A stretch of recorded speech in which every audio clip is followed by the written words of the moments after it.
Il existe une maladie qui touche plus de 3 millions de personnes en France.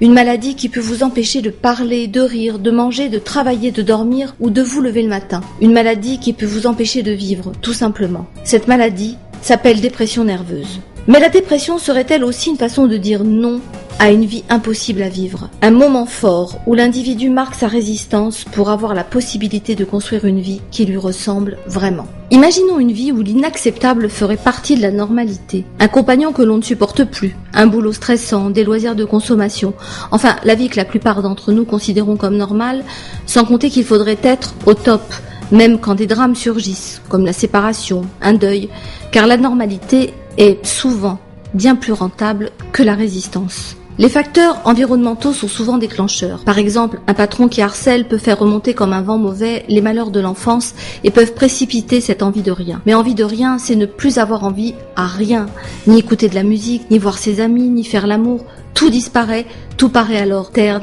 égal, sans couleur, sans intérêt. Mais si c'était une halte, un stop nécessaire et non un renoncement à vivre? Peut-on franchement imaginer une vie où il faudrait être heureux tout le temps, pour avoir l'impression d'exister et de paraître dans la norme? Et si c'était une autre forme de vie, la dépression, une crise de lucidité muette, un temps dans l'histoire d'un individu, un arrêt sur image, pour faire le point et se centrer sur ses propres désirs et non sur ceux qu'on a cru être les nôtres?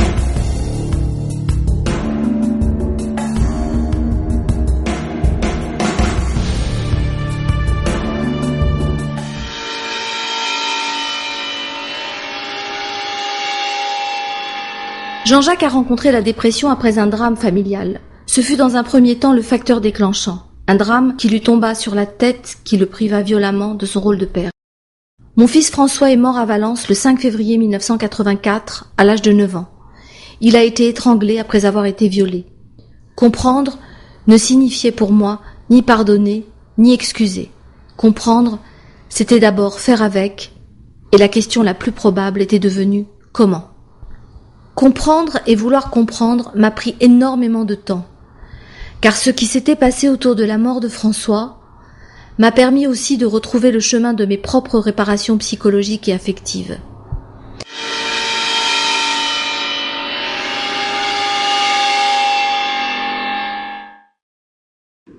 La mort du fils, pour le père que je suis, pour le père que j'étais, équivaut à quelque chose qui meurt. Maintenant, toute la question est de savoir c'est quoi qui meurt. Voilà. En l'occurrence, ça n'a pas à voir, pour le souvenir que j'en ai, avec le petit Jean-Jacques que j'ai été. C'est comme si François, en partant, il me conduisait sur le chemin qui va redynamiser l'enfant que je croyais mort en moi, mais en même temps, il y a quelque chose du père qui meurt, c'est-à-dire c'est quand même lui qui me fait parent, quoi. Il y a quelque chose dans notre relation à nos enfants, ce qui fait que je suis le père, c'est aussi tant qu'il est vivant. À partir du moment où l'enfant... Il avait un fils unique. Oui, mais ça ne joue pas comme ça. On n'est pas dans le quantitatif. François est mort, j'étais très attaché à lui, donc ça s'entend.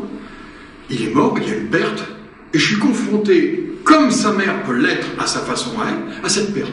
Et ça va donner quoi? Il y a quelqu'un qui meurt à l'intérieur de moi. Il y avait quelque chose de moi que je retrouvais chez lui, c'est-à-dire dans son côté spontané, vivant, généreux, la relation aux autres, la relation avec la justice. C'était un enfant qui aimait bien que les choses soient justes et qui n'hésitait pas, à le cas échéant, même à confronter les adultes. Et vraiment très spontané, très ouvert, très dynamique. Je pense qu'il représentait une partie de moi, au moment de sa disparition, qui était quand même un peu éteinte.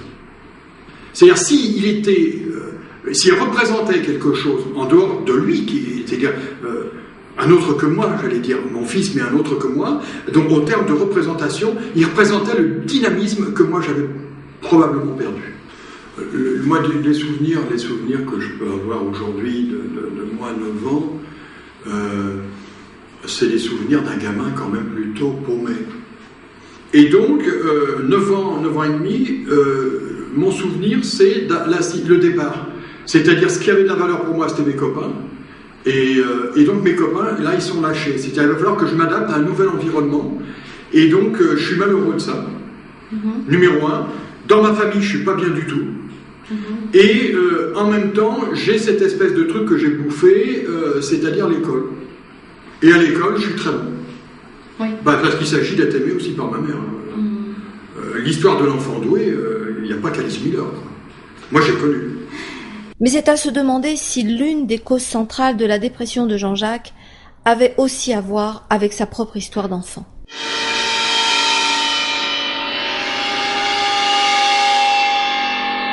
On avait divorcé en 83, donc une année et demie avant, et donc moi j'étais le père d'un week-end sur deux, et puis la moitié des vacances. Et puis François, donc il vivait avec sa mère. Comment il était il avait, au moment de sa disparition, il avait une petite copine,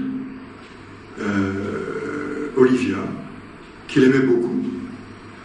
Je les recevais, moi, de temps en temps à la maison, tous les deux, là où j'habitais, en Norvège. Et donc, un gamin très, très vivant. J'ai même un souvenir avec lui, donc, pour moi, qui est resté un souvenir très important, et qui, d'une certaine façon, m'a aidé aussi dans ma reconstruction par rapport à ça. C'est le souvenir de paroles qu'il m'a dit, quelques mois avant sa mort, quand il m'a dit il y a pas encore si longtemps, tu étais quand même un sacré con, parce que tu nous frappais. Et tu nous mettais des raclées, c'est l'expression qu'il a eue. Et il me dit, mais depuis que tu vas voir la dame, tu as quand même bien changé. Et la dame en question, c'était depuis que je faisais ma thérapie, quoi. Je faisais une thérapie à cette époque-là. Et donc, mais ça disait, ces paroles-là, elles en disaient long pour moi sur ma relation avec lui. Et on a pu se dire qu'on s'aimait ce jour-là. Ce dimanche 5 février 1985, le jeune François vient d'être déposé en voiture à la gare de Valence par des amis de la famille. Il rate son train pour Pierre-Latte, où l'attendent ses parents. Des témoins ont vu l'enfant pleurer sur le quai, puis on perd sa trace, et puis plus rien. Son corps est retrouvé 36 heures plus tard dans un taillis du parc Bousquet, non loin de la gare. Lui aussi, en fait, finalement, il s'est retrouvé paumé à la gare. Ben bien sûr que lui, il était, quand il est mort, il s'est retrouvé paumé, tout à fait. C'est une histoire de... Il s'est retrouvé paumé avec un autre paumé qu'il a rencontré. Donc c'est une histoire de paumé, à mon avis, oui, tout à fait. Il y a un double mouvement. Il y a à la fois quelqu'un qui meurt et peut-être une dynamique qui est en train de se mettre en place que j'appelle le vivant par miroir. Hein. Le vivant en moi, le François vivant en moi qui va se réveiller. Mais tout ça, ça demande des années pour le saisir, pour le sentir. Il ne s'agit pas d'intellectualiser, mais de le vivre, de l'éprouver et de le symboliser, comme on dit, hein, quand même d'y mettre de la parole. La mort de François, l'anesthésie de Jean-Jacques, l'envie de rien, comment peut-on imaginer que les pilules roses, vertes, bleues puissent agir, peuvent effacer la peine, et surtout qu'elle en ait l'intérêt?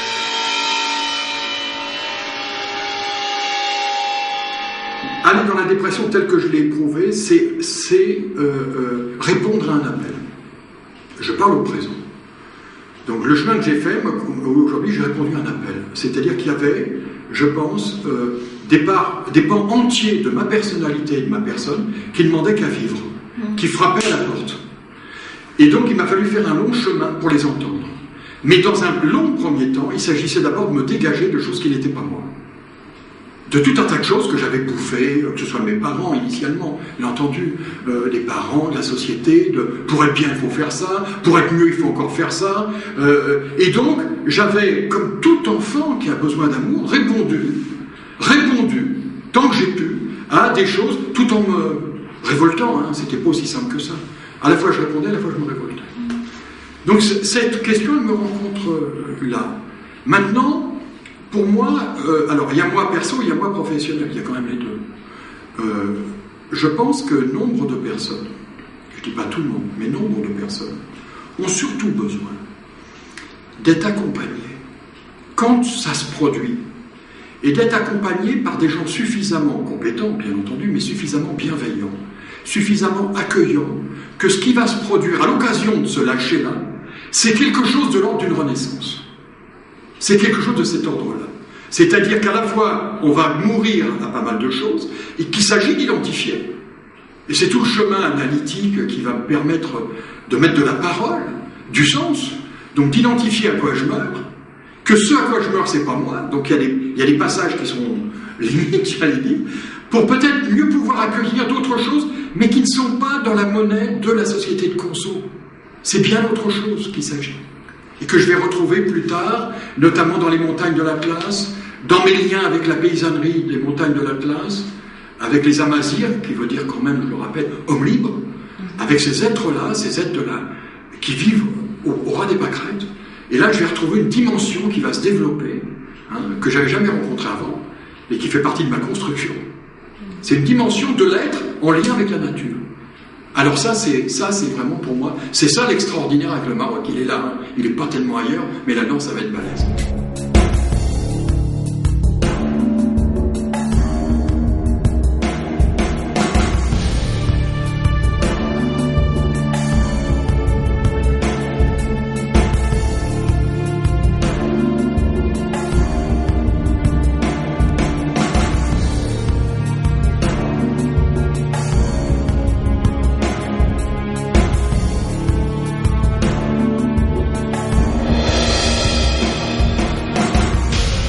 Il y a mon fils petit à petit qui prend sa place dans ma mémoire. Il prend sa place dans une mémoire et il ne prend pas toute la place. D'abord, je vais dire, envie de rien, c'est pas zéro. D'abord, premier plan. Envie de rien, je dirais, heureusement. Heureusement, parce que si avoir des envies, c'est toujours coller à la demande de l'autre, à des objets que la société nous désigne, à ce que les autres désignent comme étant bien pour soi, mieux, par exemple d'avoir toujours plus de fric, d'avoir ceci ou d'avoir cela, ou d'avoir une situation qui est bonne au regard de maman, et plus tard qui se viendra la société X ou Y. Alors, si envie de rien, c'est se dégager de tout ça, alors qu'elles sont bénéfiques. Qu'elles sont bénéfiques. Donc il y a des temps. À condition que cette envie de rien, elle soit écoutée. Alors, à condition qu'elle soit accompagnée, que ce qui émerge à l'occasion de se lâcher, c'est-à-dire en termes d'envie de rien, puisse être suffisamment accompagné par des êtres, comme je l'ai dit, compétents et en même temps bienveillants. C'est-à-dire qui eux-mêmes ont dû faire un certain parcours pour pouvoir accueillir les leurs d'envie de rien. Et donc du coup, le trajet devient possible. C'est-à-dire qu'on lâche pas comme ça, quoi. Moi je me souviens aussi, alors à l'intérieur de cette question, il y a des moments d'angoisse qui sont très forts. Et donc, il y a un Toubib qui par ailleurs avait fait une analyse perso, donc il avait une sensibilité, il avait une belle écoute, je me rappelle de ce Toubib, il est toujours à Bagnols-sur-Cèze, et donc le psychanalyste, de temps en temps ce Toubib, lui c'était pour les médocs, mais en même temps une parole chouette, non jugeante, il n'avait pas les jetons de ce que je traversais. On a besoin d'avoir des gens qui n'ont pas peur de ce que je traverse. Tu as eu envie de mourir ? Pardon ? Tu as eu envie de mourir ? Ah non. Donc l'envie de rien, c'est sans même pas la mort. Ah, il n'y a même pas la mort. Non. Il y a lâché, il y a des angoisses, ça remonte. Ma semaine, elle était quand même bien marquée par mes 2 séances d'analyse. Et en même temps, le travail arrivait, je pense, il arrivait en même temps, peut-être paradoxalement, à sa fin. Le travail de l'analyse.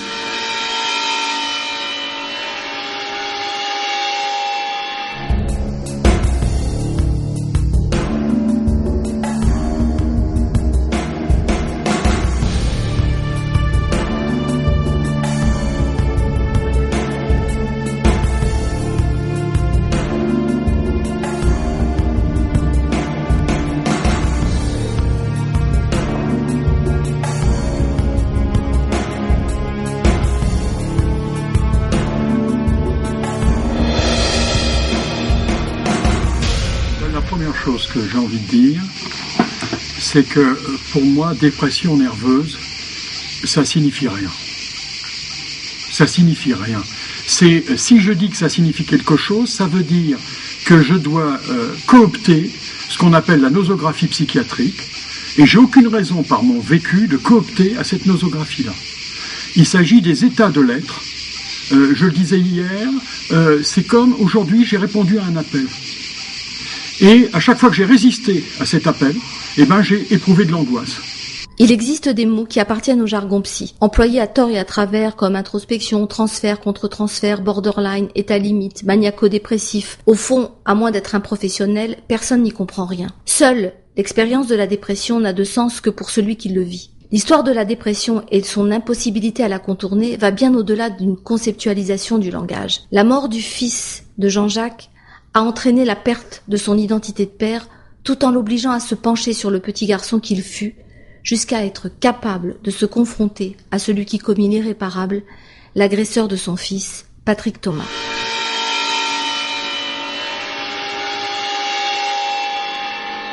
Mais Patrick Thomas avait d'autres ingrédients que moi.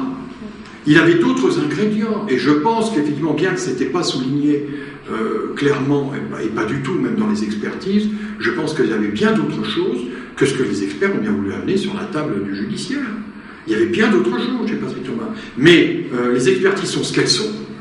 Et ce bien d'autres choses-là ne risquait pas d'émerger. Cela dit, en ce qui me concerne, Patrick Thomas m'a ramené, lui, en tant que ce qu'il est, m'a ramené à quelque chose autour de mon adolescence. Et c'est tellement vrai que j'ai mis le paquet pour accueillir des adolescents en grande souffrance. Même certains qu'on n'avait pas les moyens, même en termes de structure. Alors là, ça nous entraîne dans quelque chose qui va beaucoup plus loin. Mais il n'y avait pas ni en France, ni nous, bien qu'on était repérés comme étant dans une expérience pilote à l'époque, mais les moyens pour répondre à ce type de problématique. Mais du coup, ça va me faire poser moult questions, et je vais y répondre à mes questions dans les montagnes. Changer de terre, peut-être essayer de trouver au Maroc, mais j'en étais pas très conscient, maintenant je le repère un peu mieux, une famille. Et oui, je me suis marié quand même, donc ça veut dire qu'il y avait d'autres personnes autour de ma femme, il y a la belle famille. Donc je pense qu'il y avait quelque chose comme ça qui était présent, ma famille arabe de mon enfance, il y avait tout ça qui était présent au moment où je suis parti. Mais il est vrai aussi qu'au Maroc, j'ai passé 8 ans. C'est-à-dire entre le moment où je suis parti et le moment où je suis revenu, mais c'est passé des choses. Et donc là, j'ai eu le temps de descendre de certaines illusions. Même. Il y a quelque chose qui va me travailler dans le sens de la reconstruction. C'est un rapport corporel, à la terre que je parle. Quand je parle de qu'est-ce qui était mon bienfaisant pour moi à l'occasion de ce parcours marocain, mais c'est tout de suite la terre, les odeurs, les couleurs. Tu vois, on les voit sur ces tableaux. C'est ça que j'ai rencontré en fait. C'est tout à fait ici, hein, les tapis qui sont là. Et voilà. Et donc ça a été comme une assise intérieure. Ça me met dans des humanités, quoi. Et il y a un chemin qui se continue, mais avec la dimension de la nature et de la découverte naturelle, quoi, un peu sauvage même. Hein. Selon la nosographie, les dépressifs souffriraient d'un certain nombre de signes communs comme insomnie, baisse de libido, manque de tonus, troubles du caractère, anomalies sensorielles, changement de comportement, somatisation. Les signes, c'est bien beau, mais comprendre l'histoire d'un sujet est certainement bien plus intéressant, moins systématique et plus enrichissant. C'est un trajet qui doit faire, enfin c'est ce que j'ai vécu, qui va me faire émerger en tant qu'individu, en tant que personne, tout simplement. Moi j'étais un objet dans une histoire familiale complètement pourrie, j'étais un objet. On met l'accent de mon fils, mais mon fils a été surtout révélateur, la perte de mon fils, qu'il fallait que j'aille voir plus clair dans mon histoire familiale. François m'a renvoyé là en fait, voilà, je reviens à ça, mais c'est là qu'il m'a renvoyé. C'est-à-dire ce truc, cette incursion terrible dans ma vie, cette perte innommable, mais elle me renvoie où? Mais par résonance, à aller voir où il est le petit Jean-Jacques. Et donc le petit Jean-Jacques, c'est d'aller revisiter mon histoire d'enfant blessé, dans une histoire familiale complètement folle. Moi j'ai connu la psychiatrie parce que mon frère est allé 7 ans en psychiatrie. Voilà. C'est par ce goût-là que je la connais. Au départ, François, en fait, égale un cheminement dans l'enfance blessée, dans mon enfance et mon adolescence blessée. Et donc, avec, bien évidemment, aujourd'hui, je pourrais dire, on peut toujours le dire comme ça, après coup, avec le risque peut-être qu'à un moment donné, d'être que dans des impasses. Apparemment non. Quand je dis apparemment non, c'est que je sens toute la qualité et la force de mon engagement avec le vivant, et que j'ai, alors là on y reviendra, mais que j'ai vraiment, de plus en mieux, être quelqu'un qui est au service du vivant, et qui porte la parole au service du vivant. Parce que ça me conduit là aussi, François, mine de rien. Il y a tout le côté catastrophique, et j'ai eu à me le bouffer, comme d'autres. Hein, mais ça va me conduire à pouvoir être une personne qui a perdu son enfant, et qui, au bout d'1 an de travail avec moi, va pouvoir retrouver le goût d'avoir un enfant, et va en avoir un, et m'envoie un faire-part. C'est extraordinaire. Ça va me permettre d'intervenir dans le champ en cour d'assises, accompagnant des personnes qui ont été violées, y compris les enfants, et avec beaucoup, je pense, d'efficacité, d'audace, et en même temps d'humilité, parce que pour moi, c'est les 2 pans, ils sont indissociables. Eh ben, tu sais, je vais te dire, c'est ni la force de François, de ce qui me vient, ça peut paraître complètement bizarre, mais j'aime bien comme ça, mais c'est la force de ma mère. Et oui, c'est une force destructrice, mais en même temps, elle est énergie. Elle est énergie. Ma mère, c'est combien de fois j'ai cru qu'elle allait clamser, et hop, elle revient. Enfin, c'est l'image qui m'est venue, c'est-à-dire qu'elle m'a communiqué du vivant, Elle m'a communiqué de l'amour dans un truc complètement foldingue, mais complètement foldingue. Et en même temps, voilà, puis peut-être mon père d'une autre façon, mais il y avait quelque chose, il devait y avoir du désir quelque part. Non mais elle était moitié foldingue, mais c'est pas rien de consacrer autant d'années à sa vie pour à un moment donné pouvoir dire dans le fond, ils étaient tous les deux à moitié foldingue et dans le fond il y a eu de l'amour. C'est pas rien, mais à la fois de dire oui, c'était foldingue et en même temps, moi j'ai appris à ma mère quelque chose autour du pardon, j'ai appris à ma mère à dire je t'aime. C'est fort, et c'est vrai, elle m'a dit mon fils, j'ai jamais su ça. Et quand on connaît son histoire, on comprend. Il y avait un terreau, on ne peut pas dire je t'aime, c'est quelque chose qui sort de la carte du monde, de sa propre histoire. Bien sûr. Bien sûr. Et donc c'était moi qui devais faire le chemin pour comprendre tout ça. Elle ne pouvait pas, ni mon père du reste. Je pense qu'il y a eu un appétit très tôt, très jeune, sensibilisé par la détresse de l'injustice que j'ai vécu très très tôt. Ça. Et donc il y avait une espèce de faim et de soif. Et je pense que cette soif et cette faim, elle était plus forte. Elle s'est traduite par le mot comprendre. Et j'en ai jamais fini avec ce mot-là. Comprendre. On me dit, mais comprendre. Alors on parlait de pardonner, mais non, mais pardonner c'est un autre mot, ça n'a pas le même sens. Mais comprendre. Comment faire avec, quoi. Moi, c'est sur ce terrain-là que j'ai été amené, et puis je pense que j'en ai encore, il y a plein d'années devant moi pour continuer. Ah, pour continuer, ah oui.